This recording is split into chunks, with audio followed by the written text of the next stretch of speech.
After a Shadow, by Timothy Shay Arthur. Arty. Arty called Mrs. Mayflower from the window one bright June morning. "Arty, darling, what is the child after?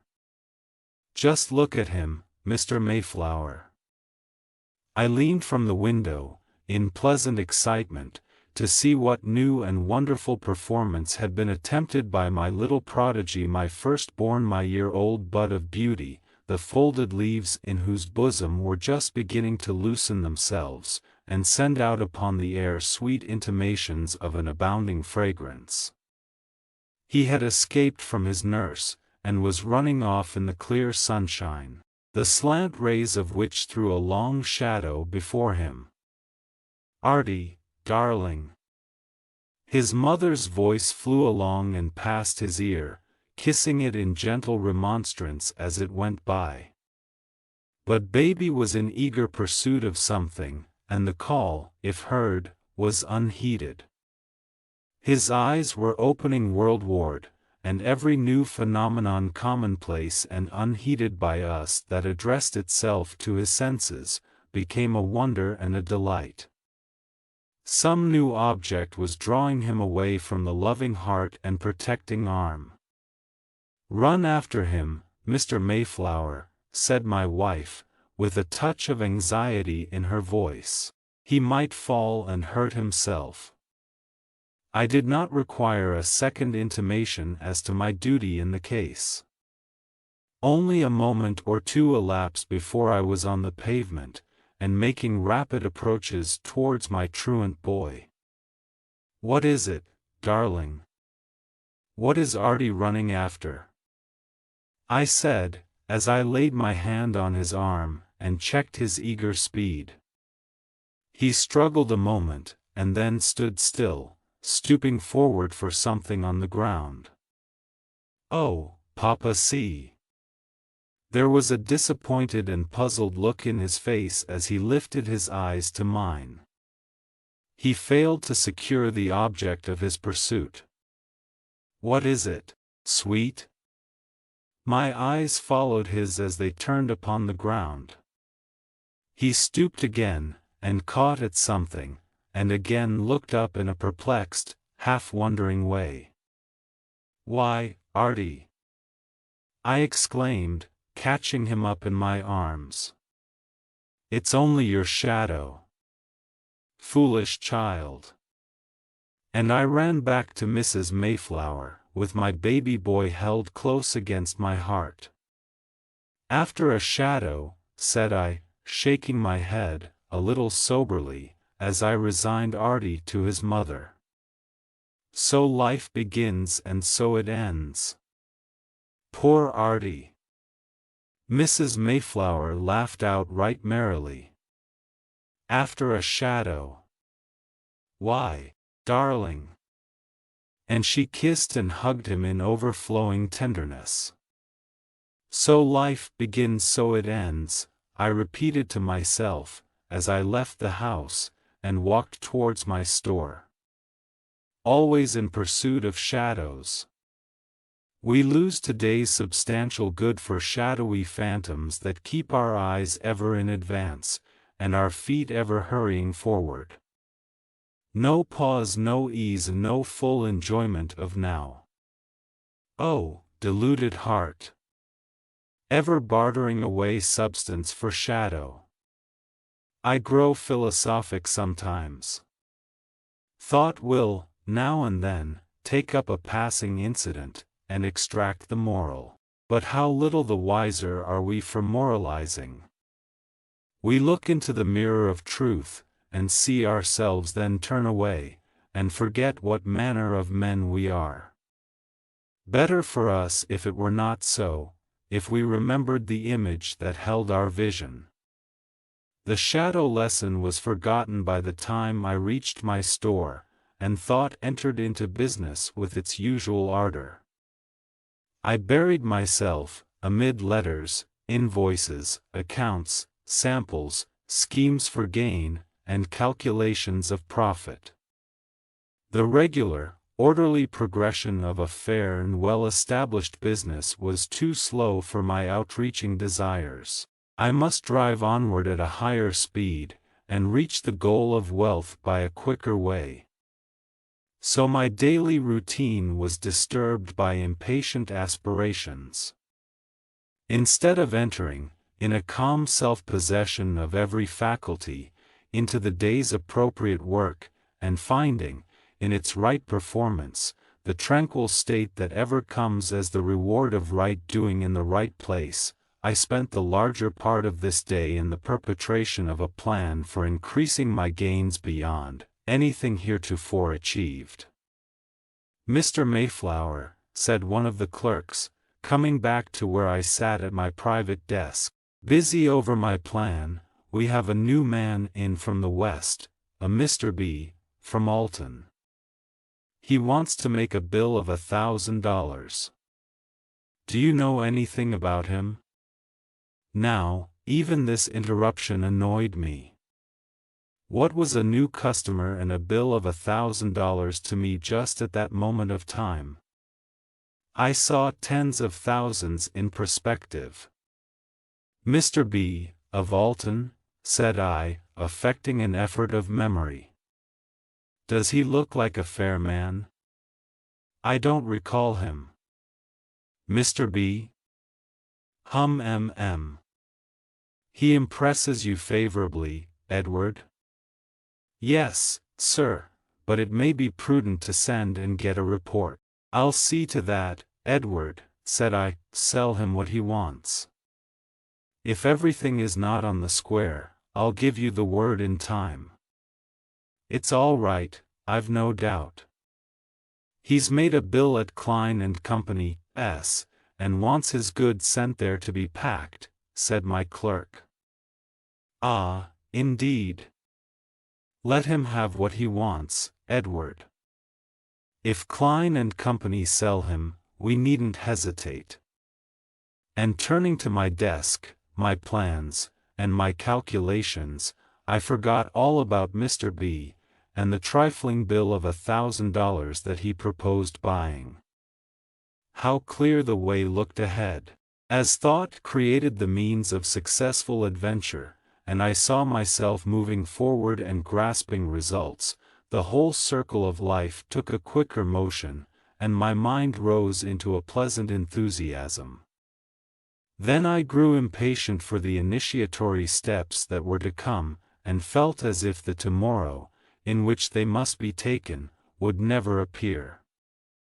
A day seemed like a week or a month. 6 o'clock found me in not a very satisfactory state of mind. The ardor of my calculations had commenced abating. Certain elements, not seen and considered in the outset, were beginning to assume shape and consequence, and to modify, in many essential particulars, the grand result towards which I had been looking with so much pleasure. Shadowy and indistinct became the landscape, which seemed a little while before so fair and inviting. A cloud settled down upon it here, and a cloud there, breaking up its unity, and destroying much of its fair proportion. I was no longer mounting up, and moving forwards on the light wing of a castle-building imagination, but down upon the hard, rough ground, coming back into the consciousness that all progression, to be sure, must be slow and toilsome. I had the afternoon paper in my hands, and was running my eyes up and down the columns, not reading, but, in a half-absent way, trying to find something of sufficient interest to claim attention, when, among the money and business items, I came upon a paragraph that sent the declining thermometer of my feelings away down towards the chill of 0. It touched, in the most vital part, my scheme of gain, and the shrinking bubble burst. "Have the goods sold to that new customer from Alton been delivered?" I asked, as the real interest of my wasted day loomed up into sudden importance. "Yes, sir," was answered by one of my clerks. "They were sent to Klein and Company, immediately. Mr. B said they were packing up his goods, which were to be shipped today. He's a safe man, should think. Klein and Company sell him. My voice betrayed the doubt that came stealing over me like a chilly air. They sell him only for cash, said my clerk. I saw one of their young men this afternoon, and asked after Mr. B's standing. He didn't know anything about him, said B was a new man, who bought a moderate cash bill, but was sending in large quantities of goods to be packed 5 or 6 times beyond the amount of his purchases with them. Is that so? I exclaimed, rising to my feet, all awake now to the real things which I had permitted a shadow to obscure. Just what he told me, answered my clerk. It has a bad look, said I. How large a bill did he make with us? The sales book was referred to. $1,700, replied the clerk. What? I thought he was to buy only to the amount of $1,000. I returned, in surprise and dismay. You seemed so easy about him, sir, replied the clerk, that I encouraged him to buy, and the bill ran up more heavily than I was aware until the footing gave exact figures. I drew out my watch. It was close on to 6:30. I think, Edward, said I, that you'd better step round to Klein and Company, S, and ask if they've shipped B's goods yet. If not, we'll request them to delay long enough in the morning to give us time to sift the matter. If B's after a swindling game, we'll take a short course, and save our goods. It's too late, answered my clerk. B called a little after 1 o'clock, and gave notes for the amount of his bill. He was to leave in the 5 o'clock line for Boston. I turned my face a little aside, so that Edward might not see all the anxiety that was pictured there. You look very sober, Mr. Mayflower, said my good wife, gazing at me with eyes a little shaded by concern, as I sat with Arty's head leaning against my bosom that evening, as sober as baby looked this morning, after his fruitless shadow chase. And for the same reason, said I, endeavoring to speak calmly and firmly. Why, Mr. Mayflower? Her face betrayed a rising anxiety. My assumed calmness and firmness did not wholly disguise the troubled feelings that lay, oppressively, about my heart. For the same reason, I repeated, steadying my voice, and trying to speak bravely. I have been chasing a shadow all day, a mere phantom scheme of profit, and at nightfall I not only lose my shadow, but find my feet far off from the right path, and bemired. I called Arty a foolish child this morning. I laughed at his mistake. But, instead of accepting the lesson it should have conveyed, I went forth and wearied myself with shadow hunting all day. Mrs. Mayflower sighed gently. Her soft eyes drooped away from my face, and rested for some moments on the floor. I am afraid we are all, more or less, in pursuit of shadows, she said, of the unreal things, projected by thought on the canvas of a too creative imagination. It is so with me, and I sigh, daily, over some disappointment. Alas! If this were all! Too often both the shadow good and the real good of today are lost. When night falls our phantom good is dispersed, and we sigh for the real good we might have enjoyed. Shall we never grow wiser? I ask. We shall never grow happier unless we do, answered Mrs. Mayflower. Happiness. I returned, as thought began to rise into clearer perception, is it not the shadow after which we are all chasing, with such a blind and headlong speed? Happiness is no shadow. It is a real thing, said Mrs. Mayflower. It does not project itself in advance of us, but exists in the actual and the now, if it exists at all. We cannot catch it by pursuit, that is only a cheating counterfeit, in gilt and tinsel, which dazzles our eyes in the ever-receding future. No, happiness is a state of life, and it comes only to those who do each day's work peaceful self-forgetfulness, and a calm trust in the giver of all good for the blessing that lies stored for each one prepared to receive it in every hour of the coming time. Whoso does each day's work in a peaceful self-forgetfulness and patient trust in God, I said, turning my eyes away from the now tranquil face of Mrs. Mayflower.